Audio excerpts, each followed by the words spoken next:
நான் சொல்லுவான். மெக்கானிக் கிட்ட ஸ்பேனரு ரெஞ்சு இதெல்லாம் கொடுத்தா கட்டுவான். கண்ணை கொடுத்தா என்னடா கட்டுவான்?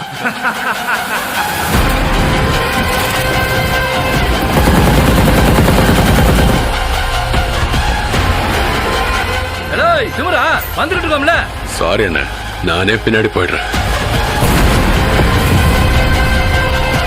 ஒரு என்ட்ரி போடணும். சுல்தானுக்கு தேவையான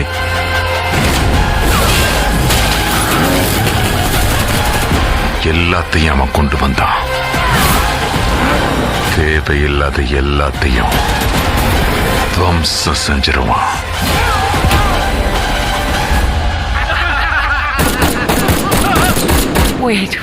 Wait. I need a drink. சரக்கு இருக்கா? அவ்வளவுதானே.